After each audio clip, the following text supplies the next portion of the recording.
akan saya jabarkan. Ini rahasia pribadi, jangan ngomong sama siapa-siapa. Ini rahasia saya. Saya kasih suatu amalan, salah satu cara yang saya amalkan. Amalan ini saya dapatkan dari Abbas Suyuti Al-Ghazali, Cepu, Jawa Tengah. Amalan ini saya dapatkan dari beliau, Abbas Suyuti Al-Ghazali, Cepu, Jawa Tengah, Ketua KHOS Bagian Nusa. Amalan ini insya Allah sudah saya amalkan dan sudah saya rasakan. Jadi saya mengijazahkan sesuatu hal yang sudah saya amalkan.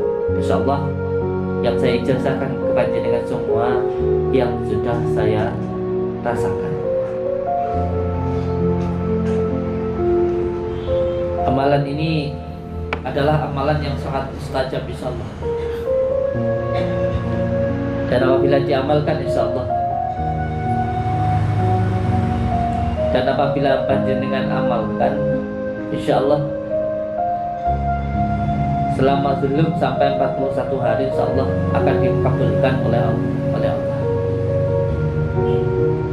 Saya ijazahkan kepada panjenengan, tapi jangan ngomong-ngomong sama orang. Khusus buat panjenengan saja. Panjenengan ya semuanya berarti ya, sejak jadi rahasia. Diamalkan dengan istiqomah. Dan alhamdulillah saat ini yang menjadi kewajiban utama untuk para santri. Ini adalah kewajiban yang pertama dan yang utama untuk saudara-saudaraku yang berada di tempat ini. Ini adalah amalan yang utama. Ini saya beberkan, saya dunungkan, biar panjenengan ngerti, biar jenengan jelas. Kenapa toh kok disuruh mengamalkan ini di tempat ini gitu, biar sampean paham. Karena amalan ini yang saya amalkan sudah selama 15 tahun. Amalan ini insya Allah sudah saya amalkan selama 15 tahun. Dan amalan ini sudah diamalkan oleh guru saya, oleh abah saya. Selama saya ikut beliau, selama saya deret beliau, saya melihat beliau mengamalkan amalan ini. Dan menurut beliau juga sudah diamalkan oleh guru beliau, Abah Kiai Haji Gus Rohim, atau panggilannya Mbah Isyan. Dan sudah diamalkan oleh guru beliau yang bernama Abah Imam As-Sajid yang berada di Bangkalan.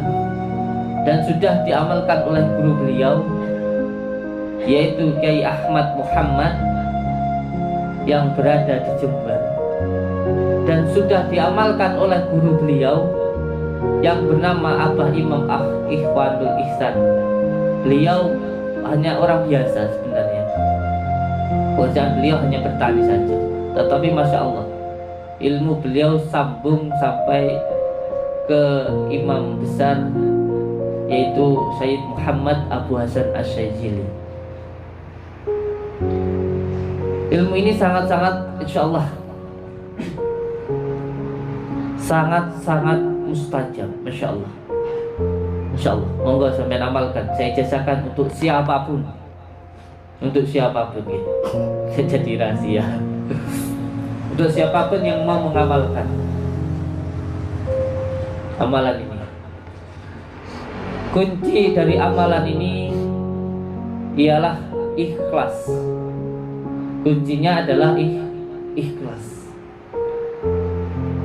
Coba sekali-kali ketika jenengan berzikir, ketika jenengan bertahlil, bersolawat, jangan mengharapkan apapun. Jangan mengharapkan apapun. Niatkan satu hanya untuk menyembah kepada Allah, mencari keridhaan Allah. Ketika jenengan bingung mencari harta, maka tinggalkanlah harta itu. Ketika jenengan sedang susah, sedang bingung, sedang sangat ingin dan membutuhkan dunia, maka tinggalkanlah dunia itu. Loh gimana? Mencari dunia, saya itu butuh dunia, kok malah suruh meninggalkan dunia? Ketika jenengan sangat butuh dunia, maka dekatilah yang mempunyai dunia. Ketika jenengan ingin belajar ilmu batin, coba tinggalkan keinginan jenengan ingin jaduk, ingin sakti, ingin bisa terawangan dan lain sebagainya. Dekatilah yang maha gaib. Dekatilah yang maha gaib. Karena ilmu batin itu adalah ilmu rasa, ilmu ikhlas. Sama seperti kita mau tidur itu loh, agar mudah dipahami ya. Ya tidak berbahasa seperti bahasa kita, bahasa umum saja.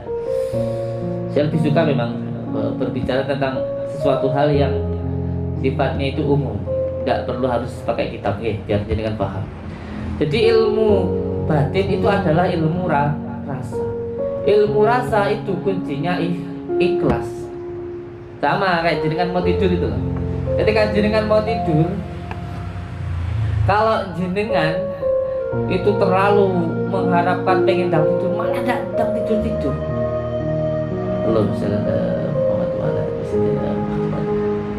Jadi ilmu batin itu adalah ilmu rasa. Ilmu batin itu adalah ilmu ikhlas. Seperti halnya ketika jenengan mau tidur, itu kita nggak pernah tahu kapan kita itu tidur. Coba sampai tahu tidur, coba nanti malam tidur jam berapa, tak akan tahu. Jenengan hanya berusaha untuk berbaring, menenangkan pikirannya tenang, dan setelah itu nanti sampai akan tertidur, insyaallah. Dan orang tidur itu tidak bisa, orang yang tidur itu tidak akan bisa. Ini saya mohon maaf, saya bawa dimatikan saja. Orang yang ingin tidur itu kalau terlalu mengharapkan akan cepat tidur, malah nggak tidur. Mau tidur kok turun, kapan aku turun, malah nggak turun sampai ya.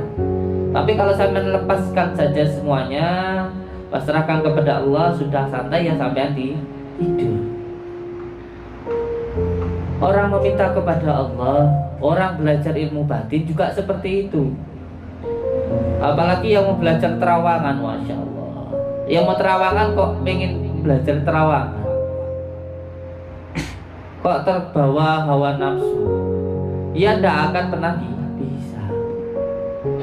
Tapi kalau dia hanya berzikir kepada Allah, nanti hatinya bersih, insya Allah basirohnya terbuka. Basirohnya terbuka, insya Allah. Jangan terlalu bernafsu, nanti malah jadinya bukan basirohnya yang terbuka. Ini hati-hati. Terkadang seorang bisa melihat jin itu bukan karena dia mampu melihat jin, tetapi karena memang jin itu ada di dalam dirinya. Ini hati-hati. Yang berzikir tetapi dengan hawa nafsu, nanti bukan mampu melihat jin karena ilmunya, karena basirohnya, tetapi karena memang jin itu ada di dalam dirinya. Jadi seperti orang indigo itu, anak-anak indigo itu jangan dibilang kalau anak indigo itu kelebihan, itu penyakit. Itu sering kita buktikan di sini, yang bisanya rukiah itu, yang anaknya sering marah-marah sendiri, kadang ketakutan. Itu penyakit, bukan kelebihan. Jadi orang mampu melihat jin itu ada dua. Yang pertama karena memang jin itu ada di dalam dirinya. Wis nesuan, keweden, bingung, was-was. Itu karena memang jin ada di dalam dirinya. Hati-hati yang berzikir dengan hawa nafsu, nanti ada jin yang masuk. Dan yang kedua, mampu melihat jin karena basiroh. Karena dengan itu sebenarnya mandinya doa, mustajabnya doa itu bukan dari amalan yang kita amalkan, bukan karena puasa kita yang 41 hari, yang sudah berjalan 2 tahun, bahkan nanti yang sudah ditargetkan 5 tahun. Bukan dari amalannya, bukan dari riyadhahnya, bukan dari bacaannya, bukan. Karena bacaan itu adalah perjalanannya. Itu adalah cara untuk membersihkan hati kita. Makanya poso itu apa? Ngeposnya rasa, supaya rasa kita, makanya kalau kita lapar, biar kita bisa merasakan susahnya orang yang lapar, agar hati kita tersambung, agar hati kita bersih, agar rasa kita bisa dibimbing oleh Allah, hingga gerak langkah kita adalah gerak batin kita. Jadi amalan ini bukan tujuannya. Jadi bukan kita itu mandi ngobatin orang, itu bukan. Kita itu bisa ini bisa itu karena amalan ini, karena amalan itu, karena melakukan puasa ini, puasa gantung, puasa pendem, bukan itu. Itu adalah jalannya. Seperti HP ini. Ketika saya mau menuju ke jenengan, saya telepon jenengan. Lah, caranya, amalannya ini dengan HP ini cuma cara. Puasanya, wiridanya itu hanya cara supaya saya bisa dekat dengan jenengan. Kalau sudah dekat, ya sudah mesra, HP-nya tak taruh.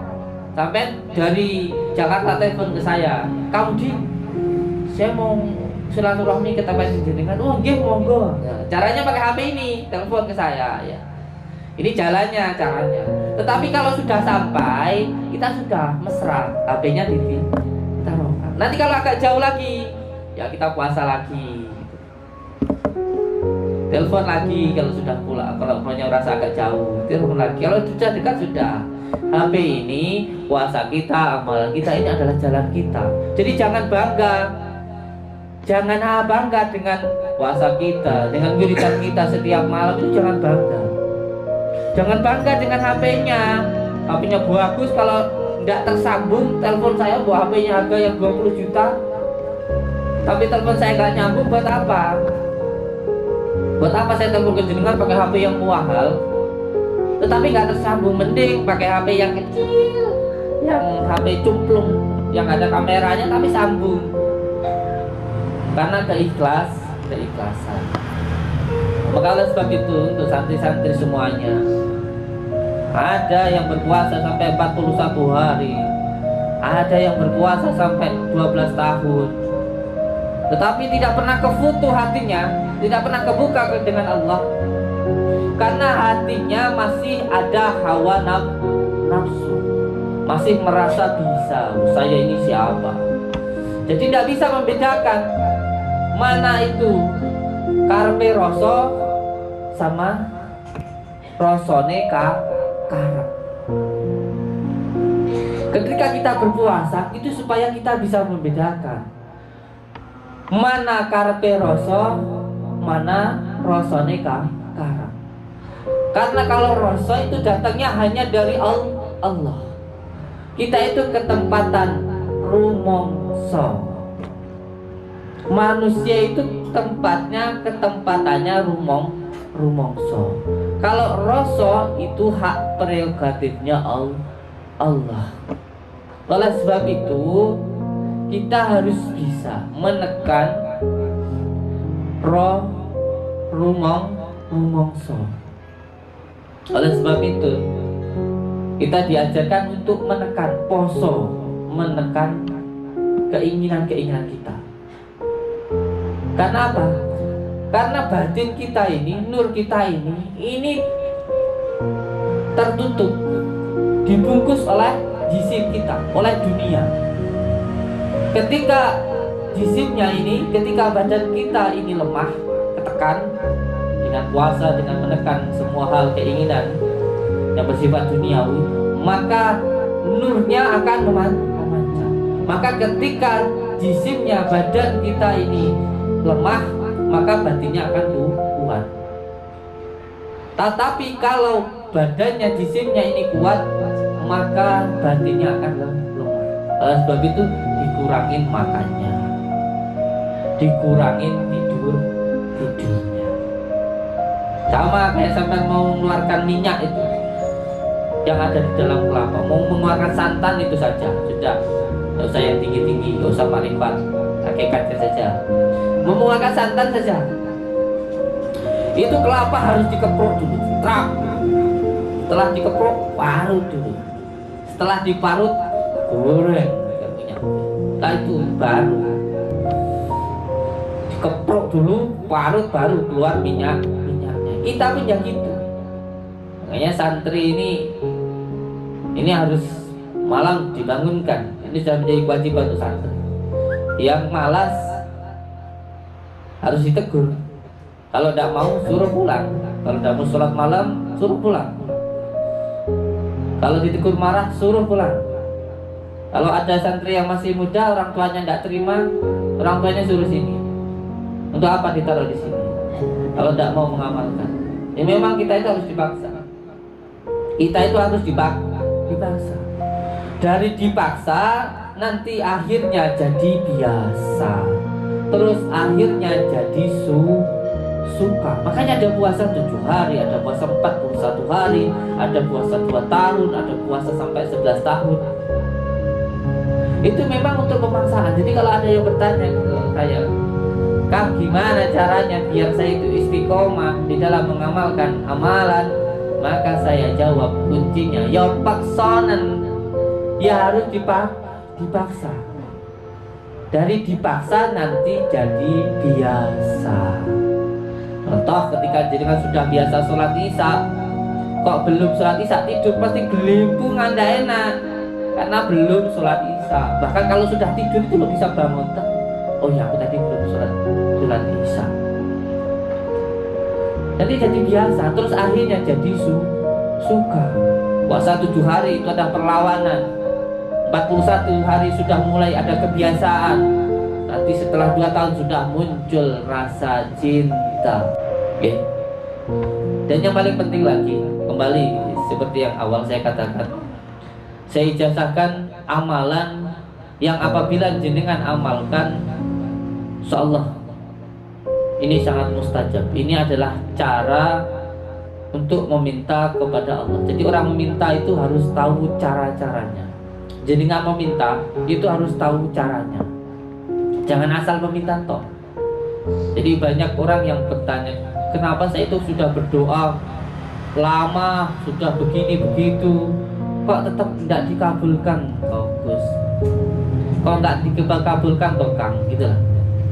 Karena nggak tahu caranya, asal minta toh. Asal minta toh. Orang meminta itu harus tahu caranya. Cara yang utama, yang pertama, ini saya kasih rahasia.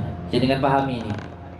Sampai pengen usahanya laris, pengen punya usaha besar, pengen badannya sehat, tidak usah bingung-bingung, nggak usah ke dukun, nggak usah kemana-mana. Amalkan ini. Karena saya amalkan juga ini. Yang pertama, ketika jenengan meminta, itu sampean harus tahu dulu waktunya. Ketika jenengan meminta, sampean harus tahu dulu waktunya. Sama seperti jenengan ketika mau meminta sesuatu, tanda tangan atau apa ke lurah. Jenengan harus tahu lurah itu ada di tempat kelurahan itu jam berapa. Jangan datangi. Biasanya di kelurahan itu dituliskan, oh lurah ada di kantor itu antara jam 8 sampai jam 10 siang. Ya sampai waktu itu datang, nanti ketemu, insyaallah. Jadi kalau mau meminta sesuatu itu harus tahu waktunya dulu. Ini riyadhah yang harus dipercayakan pahami. Dan ini yang sebab itu saya ajarkan kepada semua santri di sini harus diamalkan itu. Yang pertama harus tahu waktunya. Nah, kalau ke kelurahan tadi waktunya jam 8 sampai jam 10, maka kalau jenengan meminta kepada Allah sudah dituliskan di dalam Al-Qur'an bahwa ketika meminta waktu kepada Allah yang paling baik yaitu waktu malam. antara jam 1 sampai jam 3. Ketika orang-orang tidur itu sampai bangun dan meminta kepada Allah. Yang pertama harus tahu waktunya. Yang kedua harus lewat wasilah, harus ada wasilahnya. Dan wasilah yang paling utama, jalan yang paling utama untuk mendekat kepada Allah dan yang paling tahu tentang Allah itu adalah baginda Rasulullah. Jadi kalau jenengan meminta itu harus lewat baginda Rasulullah. Karena Rasulullah adalah kekasih Allah. Dan kalau kita ingin dicintai oleh Allah, maka kita harus mencintai baginda Rasulullah. Ketika jenengan cinta dengan Rasulullah, insya Allah jenengan pasti akan dicintai oleh Allah. Dan kalau sampai sudah dicintai oleh Allah, namanya orang sudah cinta. Sampai kalau cinta sama pacar sampean, cinta sama istri ini sampean, istri sampean belum minta pun sudah sampean kasih. Malah apa yang menjadi kesenangannya wis sampean ndang sampean golek, oh senengane kembang, senengane baju, wis ndang sampean tumbas, sampean belikan, sampean kasih ke dia. Karena cinta. Bahkan belum berdoa, bahkan sebelum jenengan berdoa itu pun nanti akan sudah diberikan oleh Allah. Makanya jangan heran yang suka mengamalkan sholawat. Jangan heran, terus saya itu tidak pernah minta ini minta itu, tidak. Sepertinya apapun yang saya kerjakan itu sudah diberikan oleh Allah. Makanya kalau orang banyak baca sholawat, itu kayaknya apapun yang dilakukan mudah gitu loh. Usaha baru gini ya wis mudah. Saya itu baru usaha itu kecil, saya itu pakai karung dulu cari rongsok. Tiba-tiba alhamdulillah di jalan ketemu orang, diajak ke rumahnya, mau sampean jadi pencari barang bekas, mau monggo jadi supplier pabrik, suruh cari barang-barang yang besar-besar, tukang pemulung rosok tuh, masa suruh ngirim barang ke pabrik. Itu Allah memberikan jalan. Sampai timbang cari di jalan seperti ini, cari aqua, cari apa wis, sampai datang saja ke pemukul besar, sampai kasih tahu harganya segini, sampai nanti antarkan ke pabrik harganya segini, dimodali. Itu loh, masya Allah. Sampai sekarang alhamdulillah, dari yang mulai hasilnya 10.000 sampai sekarang per hari, insya Allah 100 sampai 50 juta per hari. Sepertinya makanya orang membaca sholat itu sepertinya dipermudah sekali oleh Allah. Karena apa? Karena sudah dicintai oleh Allah. Maka oleh sebab itu amalkan sholawat saja sampean. Amalkan sholawat. Karena apa? Karena kunci dari semua ilmu, puncak dari semua asma, dan puncak dari semua mantra itu sholawat. Maka amalkan sholawat. Amalkan sholawat. Yang kedua tadi, yang pertama harus tahu waktunya, sampean harus bangun jam 1 itu jenengan harus bangun. Terus yang kedua harus menggunakan wasilah, yaitu sholawat. Dan yang ketiga, ketika jenengan mau meminta, itu jangan langsung meminta, tetapi panggil dulu dengan nama-nama yang baik. Dirayu dulu, sama sampean minta ibu sampean, ibuku sugih, ibu ayu gitu. Sampeyan rayu ngomong ini sugih ibu sampean, ndak perlu sampean jalu wis diwai. Sampeyan rayu, sampeyan ngomong aku, wah, Bu sampeyan iki wis tak wae ngono, seneng hatiku. Nah, nama-nama yang baik ini di dalam Al-Qur'an disebut dengan Asmaul Husna. Maka yang punya hutang banyak, bangun malam, setelah bangun malam baca sholawat, baca ya Fatahu ya Rojak. Gusti mau sugih, mau kaya, Gusti mau sugih, mau kaya, Gusti mau sugih, mau kaya. Sampean kok yo malah diparingi sugih. Dan ini juga bagi santri yang biasanya senang riyadhah, ingin kebuka mata batin, ya baca ya batin, ya batin, ya batin, ya batin. Kalau saya memang dulu oleh Abbas Syed Al-Ghazali disuruh milih dua, jadi tempatkan di suatu tempat, suruh memilih antara ya batin atau ya latif. Ya latif, Allah yang maha lembut. Saya memilih ya latif. Maka yang pengen mata batinnya kebuka, basirahnya kebuka, amalkan ya latif. Ini 12.000 setiap malamnya. Insyaallah Mesti nanti kefoto insya Allah. Amalkan, bangun malam, setelah itu baca sholawat, setelah itu baca ya latif 12.000. Jadi yang pertama, untuk agar doa kita dikabulkan, pahami caranya. Yang pertama, dia harus bangun malam. Caranya bagaimana? Saya jelaskan biar lebih gamblang, biar tidak setengah-setengah. Ini karena sudah saya ijazahkan maka saya harus bertanggung jawab. Yang pertama, bangun malam, mandi. Mandi, ini sebagai adabnya mandi. Mandi malam, jam 1, jam 2, jam 3.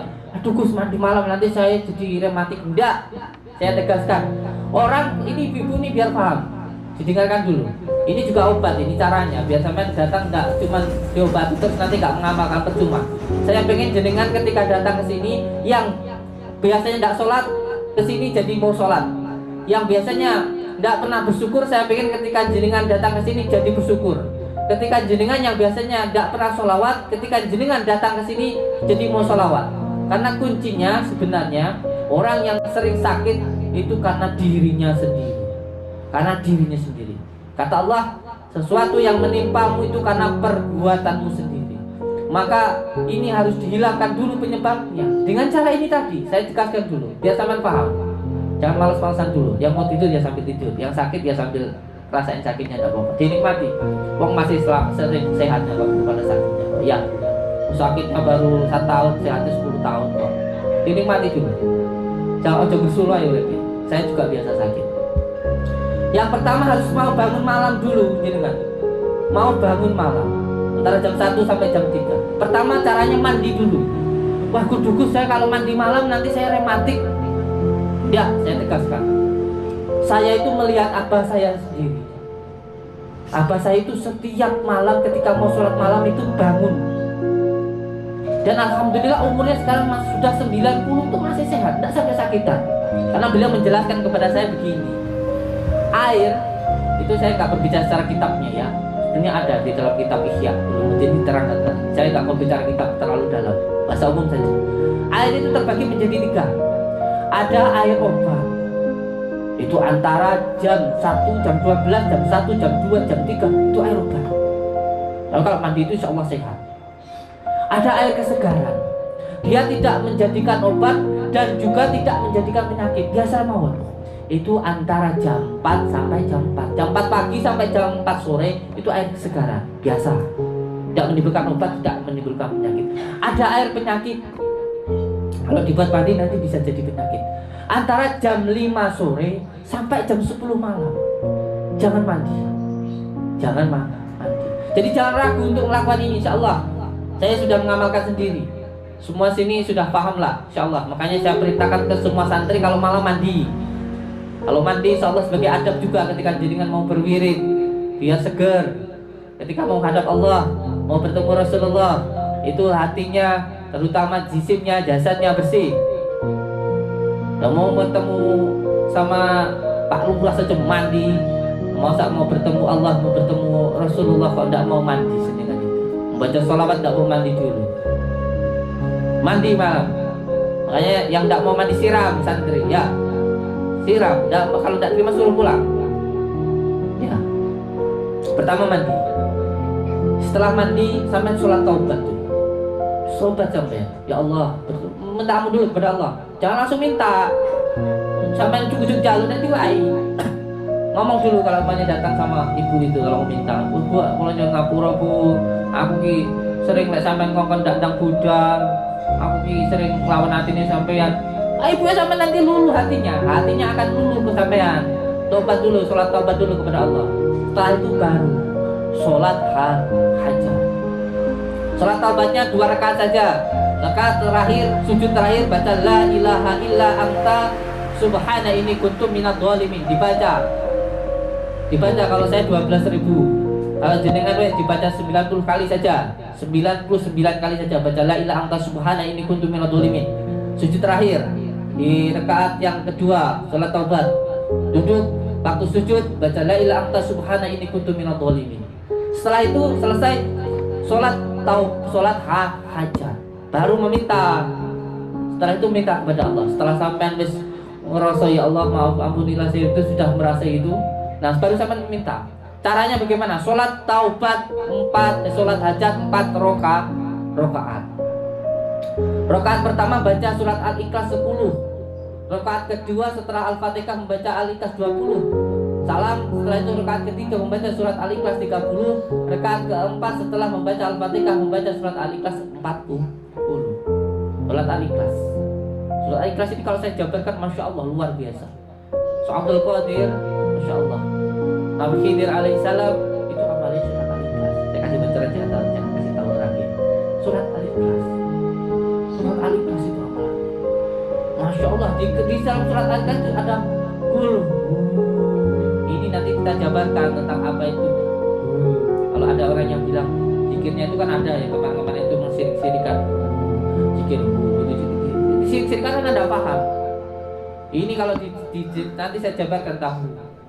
Itu huruf. Makanya Allah itu punya wujud. Kita ini adalah wujudnya. Huruf kita itu huruf itu ada yang menghidupkan. Kita itu huruf enak sing nguripi. Ini isu-isu kita bahas tentang zikir Allah. Nah, dijaga di dalam surat Al-Ikhlas ini banyak sekali, masya Allah, menerangkan tentang keesaan Allah, tentang sifat-sifat Allah, dan masya Allah. Maka dibaca ini totalnya berarti berapa? 10, 20, 30, 40. Enak dipahami. Rakaat pertama 10, rakaat kedua 20, rakaat ketiga 30, rakaat keempat 40. Diamalkan. Nah, setelah sholat hajat yang 4 rakaat tadi, itu setelah itu baru jenengan membaca istighfar dan sholawat. Setelah itu membaca Asmaul Husna. Ini yang pengen kebatinannya hidup, rasanya hidup, amalkan ini, santri ini. Jangan sampai putus. 41 hari jangan putus. Coba sampai amalkan. Kalau saya dulu dibarengi dengan puasa bila ruh, tidak makan yang bernyawa dan yang keluar dari yang bernyawa. Karena di sana dulu itu di hutan. Di Lampung itu saya di hutan hidupnya. Makanya ya enak. Kalau sekarang saya puasa bila ruh, ya agak sulit, kecuali dengan niat yang kuat. Kalau di hutan enggak, cuma makannya apa? Enggak ada yang dari hewan, jadi cuma nasi tok, nasi putih itu tok. Enggak ada di warung-warung. Kenapa kau puasa bilaru? Kenapa tidak makan yang bernyawa dan yang keluar dan yang ini saya jelaskan saja dulu. Karena untuk menekan nafsu hewani kita tidak makan yang dari hewan. Karena apa yang kita makan akan menentukan yang kita lakukan. Jadi ketika mau menekan nafsu lawamah, subiyah, amarah yang ada di dalam kita, yang kita tidak makan yang dari hewan. Ini kembali lagi yang tadi, kalau kembali lagi. Oke. Ini diamalkan yang mau basirahnya kebuka. Pertama, baca asmanya. Kalau mau menurut seperti yang saya amalkan, baca ya latifnya 12.000 kali. Diamalkan. Dan jangan tertuju pada amalannya, jangan tertuju pada hitungannya. Ini yang salah kadang-kadang. Orang tidak akan pernah sampai ini kalau selalu jadi radang mari gitu. Itu bukan ya latif, bukan menyebut asma Allah yang maha lembut, itu enggak. Nanti malah hati sama pikirannya tidak sinkron, tidak selaras. Radang mari. Jangan dihitung-hitung yang 12.000 itu. Jangan dihitung-hitung. Nanti ini yang bikin tidak sampai, ini yang bikin lama nggak kefutuh itu karena apa? Dikasih wiritan yang lama biar sampai ke dalam hatinya, biar sampai ke dalam rasanya, dikasih amalan yang buahnya biar sampai ke dalam hatinya, malah yang dituju hitungannya. Wes radang mari, hitungan itu isi orang mari. Ini nanti malah tidak sampai. Ini. Jadi kalau baca itu hatinya, mulutnya membaca, hatinya merasakan. Merasakan. Ini diamalkan insyaallah. Semoga memberikan manfaat kepada saudara-saudaraku. Mohon maaf apabila ada kata salah yang khilaf dan perkataan yang tidak benar. Semua yang saya berikan kepada jenengan semoga memberikan manfaat. Dan satu hal lagi, ini adalah amalan yang benar-benar baik. Dan apabila ada yang tidak baik dari saya, itu adalah murni dari saya sendiri, tidak ada hubungannya dengan amalannya. Demi Allah, demi Rasulullah, saya merasakan kenikmatan hidup, saya merasakan kemudahan hidup, saya merasakan kesenangan hidup dari amalan ini, dan saya ingin panjenengan merasakan amalan yang saya amalkan.